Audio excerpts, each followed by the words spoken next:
like I look like that lady from The Parent Trap. You know exactly what I'm talking about. But it's a vibe and we're going with it today, and Nar is being really needy. Hey y'all, I am back and I have more of your paranormal stories that I'm really scared to read today, and since I accidentally made my last video really short, I decided to pick out 4 stories for today, and I'm like hoping that they'll make the video longer. I don't know.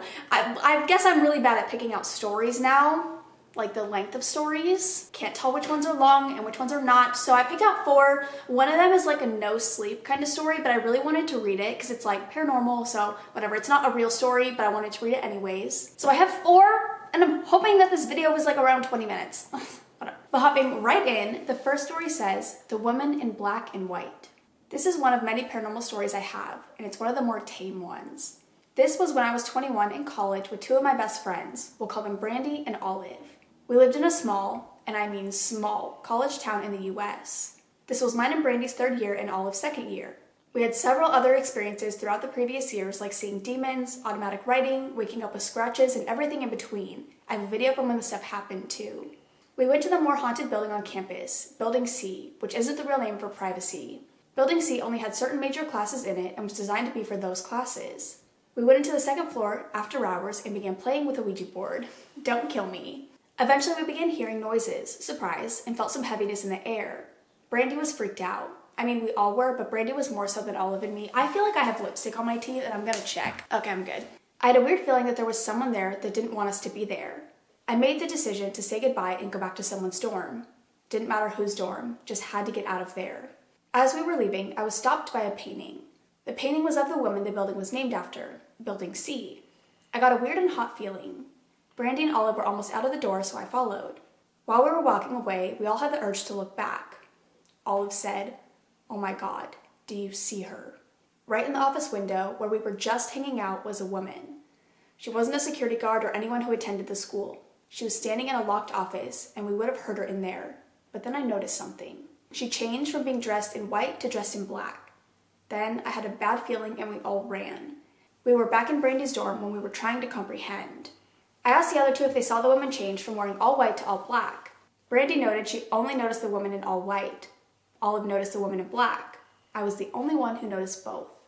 This made all of us uneasy, especially since she clearly had multiple forms. We just referred to her as the lady in Building C. Fast forward to a few months later when Olive got possessed. I skipped class and got Taco Bell with Olive, and the moment we ate, I knew something was different. I went to the bathroom to text Brandy and randomly got stuck in the stall. I texted Olive to come help me when suddenly everything let go. I had a sneaking suspicion Olive wasn't Olive at that moment. We drove back to campus and had the whole vibe changed. That's when I started filming. I wanted evidence to show Olive when she came to it. I was asking questions. It was the lady in Building C, which we'll shorten to LBC. She wanted to talk to me, but wouldn't until I addressed her by her name, which I didn't know. To this day, I don't know it. LBC said it started with an M, but I cannot for my life remember it. You can literally see her switch into someone else. It wasn't like Olive was even there. Eventually, we somehow made our way into the basement of the dorm where there were no cameras. That's when LBC was attacking me. I won't go too in depth, but she tossed me around like a rag doll. Again, somehow we made our way back to a common area where I started yelling at Olive, and finally she came to. She had no idea what was happening, just that I was yelling at her, which I never do. She started crying, which is when I knew it was her. I explained everything that happened and she was freaked, rightfully so. After about 4 hours of her losing time and me explaining what happened, we decided not to contact LBC. She was clearly taunting us and wanting us to interact. We didn't see or hear from her again. That is, until she started appearing in my dreams as dressed in white and black very recently. You have to tell us about those dreams. Like, I am so intrigued. I'm so intrigued. I want to hear all about the dreams. What are the dreams about? Like, do you think she's contacting you through your dreams, or do you think you're just having like nightmares about her? I need to know. I need to know the details. This next story says, my experiences with the violent entity in my home. Hey, I've only shared one other story on here, and I'm not super used to using Reddit, but I figured I would type this one up too. Things involving this entity have picked up in the past few months, but I'll start the story at the very beginning. I suppose I should start by saying that I don't have 100% proof that all of these occurrences are the same entity, but I strongly believe that they are. Since I was a little kid, I've been a lightning rod for spiritual activity. I've seen ghosts everywhere I've gone for my entire life. It's just something that I'm used to. There are even multiple spirits that reside in and around my home, specifically a child spirit that is known to haunt my home and the homes around me. He is not the entity I'll be talking about today. So this all started at my 13th birthday slumber party. Very stereotypical, I know. All the girls I had over for the slumber party were non-believers, but they liked to play with spirit boards and try to summon things. It's always been my belief that while any summoning ritual can seem ridiculous, opening up yourself to entities coming into your home isn't safe. Nar, stop trying to knock over my soda. But peer pressure made me buckle, and I eventually joined them in a Ouija board session. The planchette moved a little bit, spelled out some nonsense words, but it didn't give much entertainment after about 30 minutes. So we eventually stopped playing and started watching scary movies. It wasn't until the next morning that I realized we hadn't followed the rules exactly. We didn't sit in a circle, everyone popped in and out whenever they wanted, and we never said goodbye, just eventually left the boards sitting on the kitchen counter. After everyone had gone home the next day, my mom went to work and I was left by myself for most of the day. Nothing happened until about 7 at night. My mom wouldn't be home from work until probably 8, so it was normal to be alone at this hour. But for some reason, that day I had this horrible feeling that something bad was going to happen. And I hadn't slept much because of the sleepover the night before, so I decided to not wait for my mom to get home and to go to bed. I walked down my hallway, got into bed, and tried to fall asleep. I should probably explain how my house is set up so this all makes sense. I have a very large living room area, then there's a door to the dining room which is connected to the kitchen. If you keep walking straight, there's a hallway with doors to the bathroom and 3 bedrooms. At the time, my bedroom was the first door on the left, so I got into my bedroom, lay down, tried to get comfortable. But my legs started burning. Now I have chronic pain, so discomfort isn't something that impacts me all that much, but this really hurt. I ended up having to get up and go to the bathroom to turn on the light and see what was wrong. I had a long scratch down one side of my leg. I had no idea where it could have come from. I did not bump into anything. It made me anxious to think about, so I just decided somewhat stupidly that it must have been one of the dogs. None of them were even inside at the time, they were outside in the gate yard, and I went to bed. The next morning I had to go to school and limp around because the scratch was so deep and it hurt so bad. But it faded with time and I put it out of my head as just a bad thing that happened. After that, I feel like there's just been event after event leading up to now, 12 years later. I cannot stand in my hallway for long periods of time without feeling this oppressive dread or that someone is watching me. It's a very short, narrow hallway and there are no windows down there. At the very end of the hallway, there's a picture of my grandparents. It's a really nice portrait of them. They raised me until they died when I was 11 or 12, so they mattered to me a lot. Sometimes if I look down the hallway, I'll see a shadow figure standing in front of the portrait, right in front of my grandpa's face and shoulders, as if the entity is saying that it is my grandpa. There's no way that thing is my grandpa because he would never hurt me. I've been grabbed, scratched, poked, slapped, etc. It is violent towards me regularly. I had a brief period my junior year of high school where I would wake up with gouges on my arms, hands, and back. For years I've tried explaining those away as my dog caused it or I did it to myself in my sleep, but I don't really know how I would have carved deep gouges in my own skin with my blunt nails without waking myself up. And I didn't sleep with my dog in the bed at the time because I had moved rooms and now slept in a twin bed. I still have scars from these, and I've shown them to my friends in nursing who say they look as if they were caused by a blade. And I guaranteed I did not take a knife to myself while I was asleep. It just doesn't make sense. I have 2 dogs right now. Neither of them will go into the hallway alone. My youngest dog, I got her years after any of this stuff started happening. But as if it was natural, she avoided the hallway. If they had to go down the hallway to get into the bedroom, they always rush as quickly as they can. Sometimes I'll sit at the kitchen table and write or something while dinner is cooking, and my youngest dog will lay behind my chair. Regularly as she lays there, the entity will grab at her or hit her, and she'll have to get up and go into the living room instead. She is also very protective of me, and if I'm in the bathroom or one of the bedrooms, she'll stand in the hallway so that she can walk with me whenever I have to walk through it myself. Sometimes she growls at the hallway as if there's something there, even though I won't be able to see anything. I'll end this with the most recent experiences. I'm a practicing witch, and I was conducting a simple spell for protection during Samhain. I don't know how to say that, and I'm so sorry. It's Samhain. Did I say Samhain? I think it's Samhain. It's Samhain. In the past year, 2021. And I decided to forego casting a protective circle for the spell work since I hadn't had activity from this entity for a while. A mistake I will never repeat.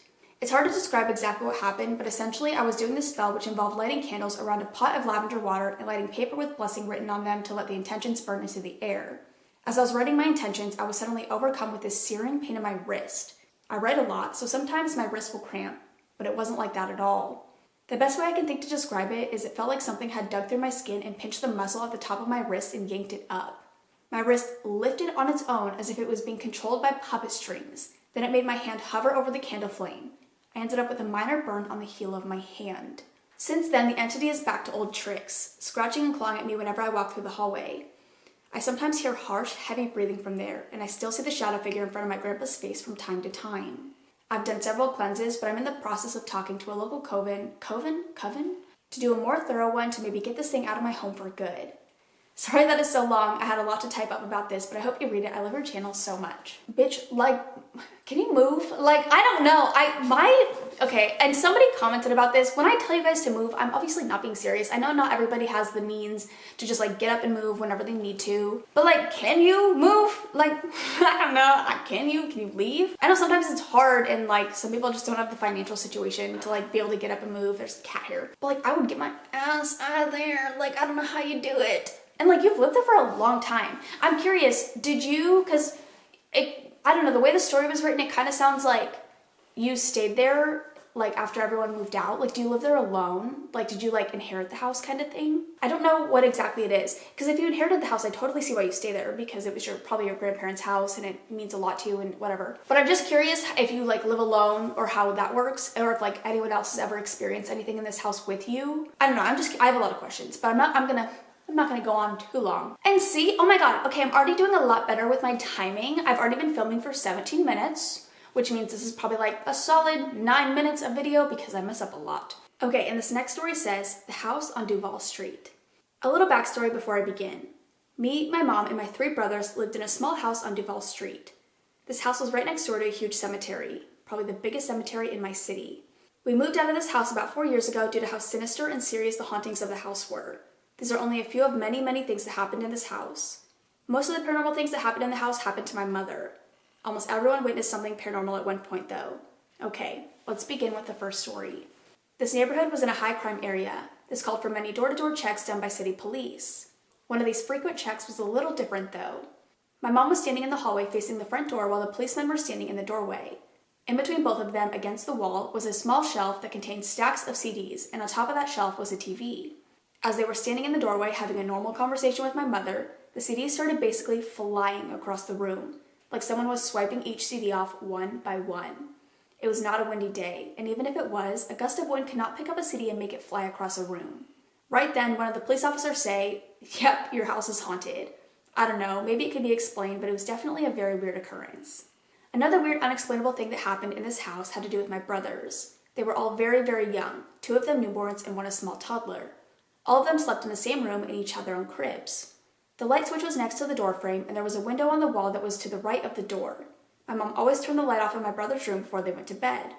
We would wake up in the middle of the night to their light turned on and the toys all over the floor that we were sure we had picked up before. Even after we picked up the toys and turned the lights off, hours later we would walk into the exact same situation. Even though my brothers were definitely too small to be able to get up, turn the lights on, and put their toys all over the floor, we still considered that since we had no other options to consider. So we moved my brother's crib away from the light switch just to be sure that he was not turning on the light at night. Of course, it continued and we just accepted it, honestly. Also, sometimes we'd be in other parts of the house and hear my little brothers literally screaming bloody murder, like movie type screams. Insanely loud. We would rush in the room to see what was happening and they would all be asleep. Now you can say this is probably little kids playing pranks and I would usually believe you, but when it's 2 newborns and a 1-year-old, it's just not the case. I have many, many other stories about this house and some are definitely more intense, but it's kind of hard for me to share. If you would like me to tell those stories, I would be happy to for the purpose of other people hearing them, but these are just 2 of some of the crazy things that happened in that little house on Duval. Sorry I'm not a writer, but I tried to tell these as best as I could. Also, I love your content so much. Me and my mom watch you. Oh my God, hi Mom. Also, just another side note, my mom has had many paranormal experiences in her life and has spoken to many psychics that have explained a lot to her. And I have personally seen one, and what they usually say is my mom's side of the family is more spiritual than most people, and that has been passed through me as well. So it's not uncommon for weird, unexplainable things to happen when I'm around. Okay, thank you for reading. I tried not to rant as much as I could. And then someone actually commented on it and they said, I was reading this again and I realized Duval sounds a lot like devil. It's only a few letters off. Kind of weird, which I was also like, that's kind of scary. It's kind of spooky. Like when I first read it, I was like, the house on Duval Street, the house on Devil Street? I caught that too. If I ever heard my child screaming bloody murder and walked into the room and they were dead asleep, I would get rid of them. Bye, see ya, bitch. Like, I don't need that in my life. Just kidding, I wouldn't do that. I feel like, I hope you guys don't take me seriously with most of the things I say, because I promise I'm not being serious a lot of the time. But I also would never have like good advice for you, because I genuinely don't know what I would do in any of your guys' situations. Like, I've been in your situation and I didn't know what to do. I just freaked out and like left. I don't know. Or I just like dealt with it. Like I would cry to my mom. I don't know. Like when I heard this smack in my kitchen when I was super young, and then it repeated itself when I was in Louisville. When I heard the smack in my kitchen, I literally ran and cried to my mom and dad, and then they like didn't believe me, so they were like, sleep on the couch. And then I slept on the couch, or my mom and my stepdad, I think they were divorced at that point. I don't know, trauma. And so I slept on the couch in their bedroom, and I was crying, and they made fun of me for a long time. Okay, and this last one is the one that's like a no sleep story. So this is not a true story, but I wanted to read it anyways. They said, "Hi Courtney, I'm an aspiring writer and currently working on 2 separate short novels. I've had paranormal experiences before, but they're not that interesting. This is a short story I wrote last year in June after watching one of your videos. It's called The House with the Demon Child." So I'm gonna read this with no interruptions. I'm gonna read this like I would read a no sleep story, like I'm narrating the story kind of thing. If you have never seen one of those videos of mine, basically I'm just gonna read this like I'm Audible. That's basically what this is. Even though this happened almost 5 years ago, I remember it as if it happened just yesterday, as it haunts me every day. My name is Cade, and I'm a police officer in Salem, and I never believed in the paranormal, as I thought it was impossible for ghosts and demons to exist. Every time someone told me about their paranormal experiences, I never believed it, as I'm the type of person who says, until I've seen it with my own eyes, it doesn't exist, and I would come up with an explanation for what they had experienced. My partner Bethany, on the other hand, is a full-on believer of the paranormal, and she's extremely superstitious, as she's had experiences of her own in the past, and one story I remember she told me was when she was woken up by her bedroom door creaking as it was slowly being opened. She peered at the door thinking it was her roommate Nancy. However, what she saw wasn't her roommate, but instead a tall figure with red, pulsating eyes. She said the figure looked to be that of a man, but terrifyingly tall. As she sat on her bed, frozen out of fear, the figure raised one of its long, bony arms and pointed at her before the door slammed shut. That night, she didn't sleep at all, and the next day, she moved out of that apartment. Now that you kind of understand what type of person my partner is, I can tell you the experience that changed me from being a skeptic to being a believer in the paranormal. On this particular night, my partner and I were working the night shift. We were out on parole, and as usual, I was teasing my partner about her superstitions. But little did I know, karma was waiting around the corner. We received a call from dispatch about a domestic violence incident which happened to be a house not far from where we were, so we responded. As we arrived at the house, I continued taunting my partner, as the home had the lights inside turned off as well as the ones outside too, looking like no one had lived there in a long time, and it gave off a negative feeling. As we got to the door, we did the usual knock on the door and peep through the window to see if anyone was inside, and we got no response. So we went back to our cruiser and radioed dispatch to inform them of what happened. As I did that, my partner decided to go and question the neighbors. When she got back, she told me that the neighbors refused to talk about the house or who owned it. So we decided to leave and continue our patrol, and just 5 minutes in, we received another call from dispatch about the same house, so we turned around and went back. However, when we got back, everything was still the same, except for the front door was now wide open. Before going into the house, I called out to see if someone was inside, and again, nothing. We searched the whole house and found nothing, and again we called dispatch and left. As we were finishing our patrol, my partner was telling me how she felt something evil in that house, and literally seconds after she said it, the same thing happened again. We got another call from dispatch about the same house, and again, we headed back to the house for the 3rd time. And this time, all the lights inside and outside had been turned on, and the cherry on top is that the front door, which was left open, was now closed.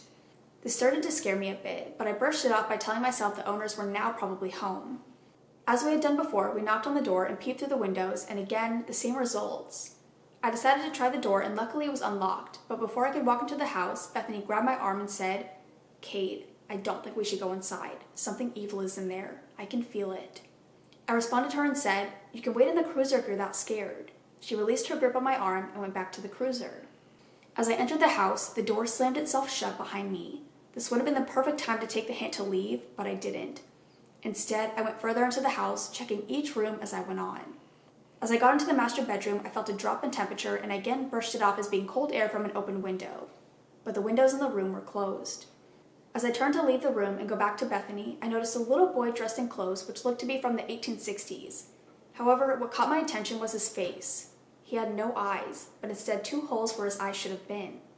Before I could radio my partner, the lights went out and I was left in the dark. So I pulled out my torch and shined it where he had been standing before, only to see he was no longer there. At that point, my heart started racing. I was scared, but also confused how that was possible. Suddenly, a deep guttural growl pierced the silence. Immediately, I pulled out my pistol. I'm now in a full state of panic as I'm trying to make sense of what's going on. And just as I try to brush it off again, the whole house began to shake, almost as if there was an earthquake, and the lights were flickering on and off. After 3 minutes of shaking and lights flickering, it suddenly stopped as if nothing happened. As I stood there processing what had just happened, I felt a warm sensation go down my leg.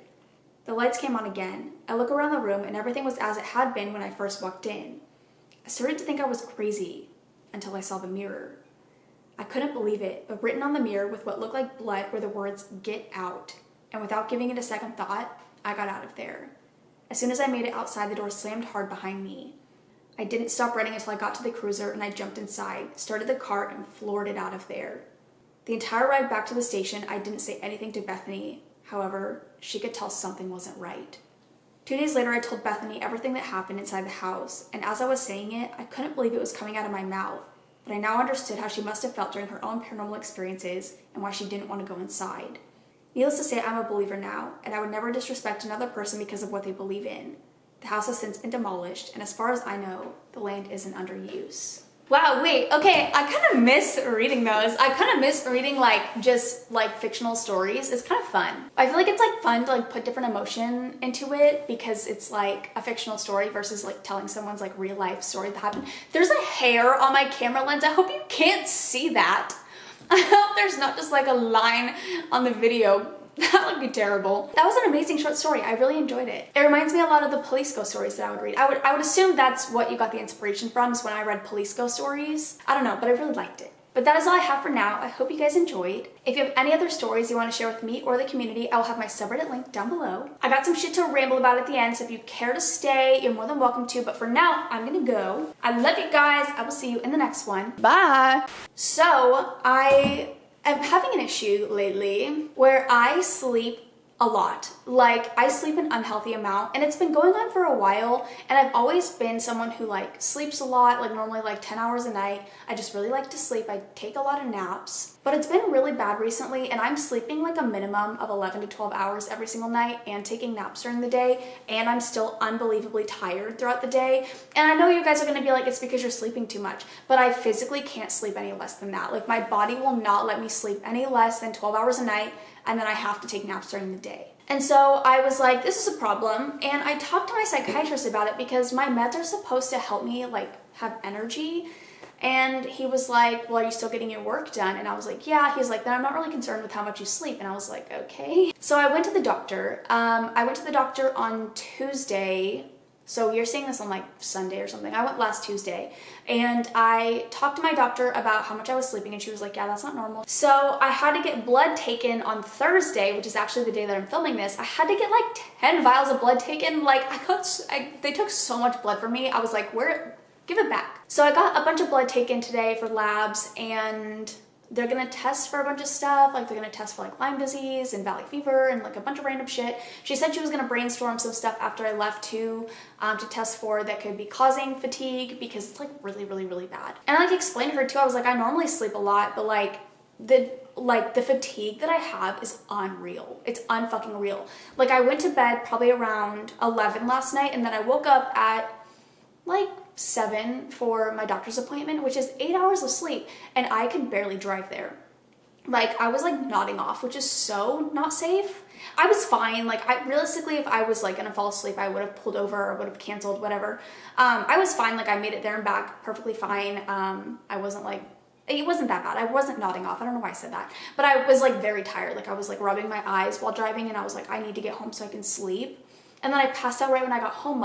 8 hours of sleep, I just couldn't function. And it's like that even when I get 12 hours of sleep. I still come home and I'm like, oh my fucking God, or not come home, but I wake up and I'm like, oh my fucking God, what is happening? So I did a bunch of labs today. I'm hoping that I don't have anything serious. It's kind of I'm kind of freaked the fuck out. When she was Lyme disease, I was like, oh my God, it could be something so serious. And so I'm hoping that it's not anything serious and that it's just I need new meds. I don't know. I'm kind of nervous. I'll let you guys know if I figure anything out or if they figure anything out. They also wanted to do a sleep study if they can't find anything from my labs, which means I have to sleep in front of a stranger. I don't know if I can do that. I don't fucking think I can do that. And they just watch me sleep and see if I am just not getting enough REM sleep. Is that what it's called? I don't know. And I feel it'll also be different sleeping in my house versus sleeping in front of a stranger. I feel I'm not gonna be able to actually sleep, but I don't know. But that's my life right now. That's my little ramble, my little update. So yeah, fuck yeah, I'm so excited. I love sleeping 15 hours a day. It's so much fun. Like, I sleep 15 hours a day. That is so unhealthy. That is so unhealthy, but like, I really want to take a nap right now, but I already took a nap today. Isn't that pathetic? I can't take another nap. And I go to bed like so early. I go to bed at like 9 because I'm so tired. I lay down at 9, probably fall asleep by 10. I wake up at 9 or 10. And I just like can't do anything less than that. My body doesn't even like wake up during the night. I like sleep all the way through it. And like sometimes I'll go to bed at 9 and wake up at like 11 and like eat some chips or something and then fall back asleep.